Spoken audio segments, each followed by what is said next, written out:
Nothing ہے. اس سے ندامت اور استغفار یہی اس کی بنیاد ہے کہ انسان عبادت کر کے بھی اللہ کے سامنے استغفار کرتے یا اللہ مجھے معاف کر دے. تو اس لیے تو عبادات پر اللہ نے راحت و کلفت کا مدار رکھا ہے. اب رہا یہ سوال کہ یہ عبادات کی یہ حقیقی کیفیت حاصل کیسے ہو سکتی ہے کہ عبادت حقیقی عبادت ہو اور صورت عبادت نہ ہو. وہ کیسے حاصل ہوگی؟ صرف ایک چیز ہے، اس کو کہتے ہیں اللہ کا ذکر. اللہ کا ذکر، اللہ کا یاد، اللہ کے دھیان، یہ بس ہر وقت رہنا چاہیے. بس اب تمہاری عبادت واقعی حقیقی عبادت ہوگی. اس لیے قرآن نے کہا فَاذْكُرُونِی أَذْكُرْكُمْ، تم میرا ذکر کرو، مجھے یاد کرو. اللہ فرماتے میں تمہیں یاد کروں گا. وَاشْكُرُوا لِی وَلَا تَکْفُرُونَ، تم میرا شکر کرو اور میرے ناشکری و کفر نہ کرو. اب یہاں اللہ تبارک و تعالیٰ فرمائے فَاذْكُرُونِی، میرا ذکر کرو، مجھے یاد کرو، میری طرف تمہارا دھیان رہنا چاہیے. کیا ہوگا؟ اذکرکم، میں تمہیں یاد کروں گا. لکھا کہ حضرت ابو ہریرہ رضی اللہ تعالیٰ عنہ ایک مجلس میں بیٹھے ہیں اپنے شاگردوں کے ساتھ. کہا کہ اللہ جب مجھے یاد کرتا تو مجھے پتہ چل جاتا ہے. تو سب حیران ہو کہ اچھا حضرت آپ کو پتہ چل جاتا ہے جب اللہ آپ کو یاد کرتے ہیں؟ کیسے پتہ چلتا ہے؟ فرمایا یہ تمہیں بھی پتہ چل سکتا ہے. وہ بڑے حیران ہوئے کہ یہ ہمیں کیسے پتہ چل گیا؟ آپ اللہ والے ہیں، آپ تو صحابی ہیں. کہتا نہیں، قرآن میں اللہ کا وعدہ اور اللہ کا وعدہ جھوٹا نہیں ہو سکتا. فرمایا فَاذْكُرُونِی، تو مجھے یاد کرو، میرا ذکر کرو. اللہ اللہ اللہ، لا الہ الا اللہ، سبحان اللہ، اللہ کا ذکر کرو، اللہ کو یاد کرو. جب تم اللہ کو یاد کرو گے تو اللہ نے کہہ دیا اذکرکم، میں تمہیں یاد کروں گا. تو یہ کیسے ہو سکتا ہے کہ اللہ تبارک و تعالیٰ جھوٹا وعدہ کرے؟ ان اللہ لا یخلف المیعاد، اللہ تو اپنے وعدے کی خلاف نہیں کرتا. تو جب تم اللہ اللہ کر رہے ہو، جب لا الہ الا اللہ پڑھ رہے ہو، تو یقیناً سمجھ لو کہ اللہ تبارک و تعالیٰ بھی تمہیں یاد کر رہا ہے، کیونکہ قرآن میں سے وعدہ کر لیا ہے. تو معلوم یہ ہوا کہ اللہ کا ذکر یہ اس کی بنیاد، اللہ کا دھیان یہ اس کی بنیاد ہے کہ وہ عبادت حقیقی معنی میں عبادت ہوگی اور وہ حقیقی معنی میں تمہیں راحت عطا کرے گی. اللہ کا دھیان. اب دنیا میں آپ دیکھ لیں، دنیا میں کوئی بادشاہ وقت آپ کا ذکر کرے، آپ کے جو آپ اپنے دیوان کے اندر دیوان شاہی میں آپ کا ذکر کرے، تو بتائیے آپ کی عزت و عظمت کا عالم کیا ہوگا. پوری ملک کی رعایا آپ کو ڈھونڈے گی مصافحہ کرنے کے لیے. ماشاءاللہ جی بادشاہ نے آپ کا ذکر کیا. آج ہم امریکہ میں بیٹھے ہیں یا امریکہ کے اندر جو ہے وائٹ ہاؤس کے اندر صدر امریکہ آپ کا نام لے، اچھے عنوان سے تمہیں یاد کرے، تو کیا خیال امریکہ کے اندر لوگ نہیں آپ کی طرف دوڑے گے؟ یار کمال ہے، ماشاءاللہ مبارک ہو، صدر صاحب نے آپ کا نام لیا. آپ بہنیں کینیڈا میں بیٹھی ہیں، کینیڈا کا جو وزیر اعظم وہ آپ کا نام لے، اپنے ایوان جو وزارت عظمیٰ میں آپ کا نام لے، اچھے عنوان سے نام لے، تعریف کرے، تو آپ کے کینیڈا میں آپ کا اعزاز بڑھ جائے گا. ہر آدمی آپ کی عزت محبت دینے لگے گا. تو گویا کہ دنیا کے یہ چھوٹے چھوٹے بادشاہ جو کہ فانی ہیں، جن کو بقا نہیں ہے، یہ نام لیں تو دنیا میں اعزاز بڑھتا ہے اور آپ کی کیفیات اور احوال بدل جاتے ہیں. اور بادشاہوں کا بادشاہ آپ کا ذکر کرے تو آپ کی کیفیت کا عالم کیا ہوگا، آپ کی اس کائنات کے اندر عظمت کا عالم کیا ہوگا. وہ قوت نادیدہ جو نظر نہیں بھی آتی، وہ قوتیں بھی نہال ہوں گی آپ کے اوپر. وہ چھپی ہوئی بلوں کے اندر چیونٹیاں وہ بھی آپ کے لیے استغفار کریں گی، دعائیں کریں گی. مچھلیاں تیرنے والی جو دنیا سے بے خبر نظر آتی ہیں، وہ آپ کا نام لے کے آپ کے لیے دعائیں کریں گی. آسمانوں کی فضائیں اور زمین کی وسعتیں آپ کے لیے دعاگو ہو جاتی ہیں. اس سے آپ اندازہ کریں. تو تبھی تو کہا فَاذْكُرُونِی، تو مجھے یاد تو کرو.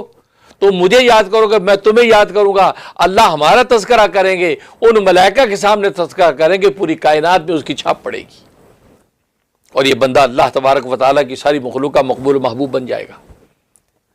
اس ہے ذکر. تو ذکر اور دھیان جو یہ سب سے بڑی چیز ہے. یا تو اس کا ایک ظاہری شکل ہے، ایک باطنی. ظاہری ہے کہ زبان سے ذکر، زبان سے اللہ اللہ اللہ، ہر وقت اللہ اللہ رہے، ہر وقت سبحان اللہ سبحان اللہ. جب زبان فارغ ہوئے اب ذکر میں لگ جائیں. ہر وقت زبان رطب اللسان، جیسے حدیث میں آتا ہے کہ تمہاری زبان رطب اللسان رہے، یعنی ہر وقت تم تازہ رہے اللہ کے ذکر سے. ایک اس کی عادت ڈالو. اور دوسرا قلبی طور پر جہاں زبان سے اللہ کا ذکر کرنے کی ممانعت ہے یا کرنا مشکل، وہاں دل میں دھیان اللہ تبارک و تعالیٰ کی طرف رکھو. اللہ مجھے دیکھ رہا ہے، میں کھا رہا ہوں اللہ مجھے دیکھ رہا ہے، میں پی رہا ہوں اللہ مجھے دیکھ رہا ہے، میں بول رہا ہوں اللہ مجھے سن رہا ہے، میں لیٹا ہوں اللہ مجھے دیکھ رہا ہے. گویا کہ ایک ایک کیفیت اللہ تبارک و تعالیٰ مجھے دیکھ اور سن رہا ہے. یہ دھیان رکھو. لہٰذا خلوت میں بھی پھر ایسے پیرے رکھ جاتے ہیں معصیتوں پر، اور ایسے دربان کھڑے ہو جاتے ہیں ملائکہ کے کہ شیطان و نفس پھر وہاں پہ اغوا نہیں کر سکتا. ذکر تو یہ دو چیزیں بنیاد ہیں.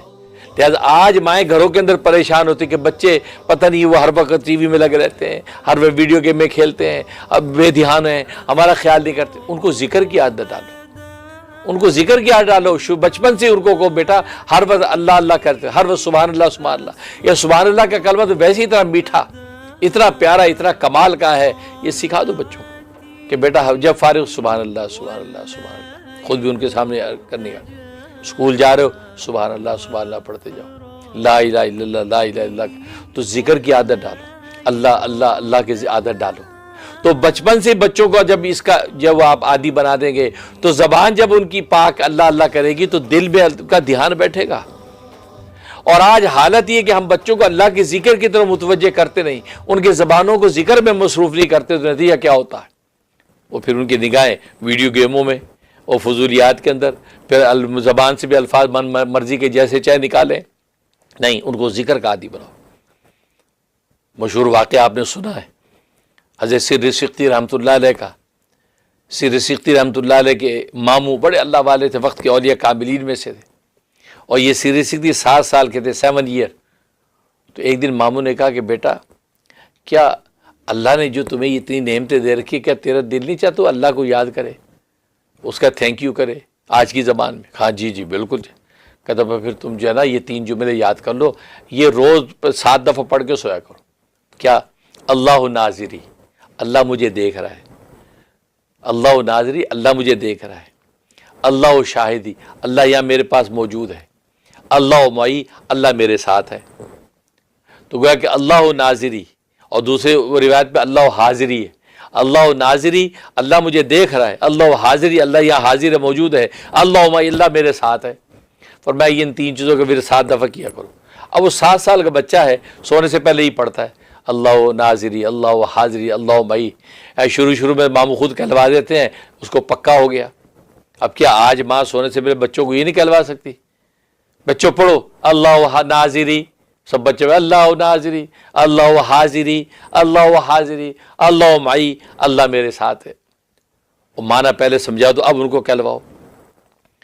بجائے گڈ نائٹ ہے اس کے بجائے گڈ سلیپ، اس کے بجائے آپ یہ کہلوائیں نا، یہ کہلوائیں اور اس کے بعد دعا کہلوائیں. تو یہ بچوں کو عادت ڈالے. صبح شام اسکول جانے لگے تو بچوں کو کہلوا دو، بچوں بیٹا بولو اللہ ناظری، بچہ بولو اللہ ناظری، اللہ حاضری، اللہ معی، اللہ معی. چلو اللہ حافظ، عادت ڈالو. تو فرمایا کہ انہوں نے پڑھنا شروع کر دیا، یہاں تک کہ چند ہفتے پڑھا ہے تو کیفیت بدل گئی. ان کو واقعی یہ محسوس ہونے لگا، واقعتاً فیل ہونے لگا کہ اللہ مجھے دیکھ رہا ہے، اللہ میرے ساتھ ہے، اللہ یہاں موجود ہے. جب یہ کیفیت ہو گئی تو ظاہر ہے کہ ولایت و معرفت گراہ پہ لگ گئے.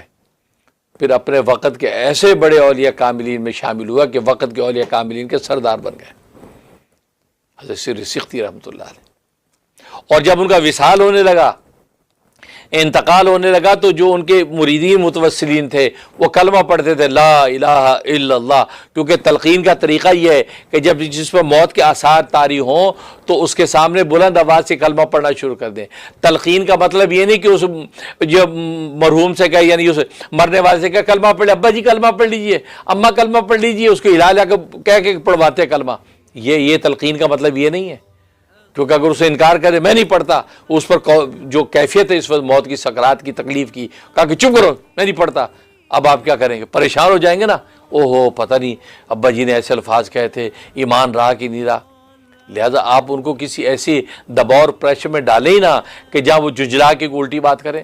ہاں اس کا طریقہ یہ کہ جتنے بھی لوگ ہیں وہ اونچا اونچا پڑھنا شروع کر دیں، لا الہ الا اللہ، لا الہ الا اللہ محمد الرسول اللہ، پڑھنا شروع کر دیں. یہ کیا ہوگا؟ وہ بھی اب سنے گا، اس کی زبان سے بھی نکلے گا لا الہ الا اللہ محمد رسول اللہ. جب ایک دفعہ زبان سے نکل جائے تو پھر بار بار نہ کہلوائیں، بار بار کوشش نہ کریں کہ ایک دفعہ اور پڑھ لے، پر ایک دفعہ پڑھ لیا ایمان پر مور لگ گئی، اب بار بار کہ آپ کہلوائیں گے، ہو سکتا ہے جھنجھلاہٹ میں الٹی بات کرتے، دنیا کی بات کرتے ہو. یہ تلقین کا طریقہ ہے. اب وہ جب پڑھ رہے ہیں لیکن سری سختی یوں سامنے دیکھ رہے ہیں، پڑھ نہیں رہے، اب اسی کیفیت میں ہے تو ایک اور اپنے وقت کے ولی جو ان کے لیول کے ولی وہ بھی آ گئے، وہ عیادت کے لیے پہنچے کہ حضرت بیمار ہیں، تو دیکھا یہاں تو سکرات کا عالم ہے.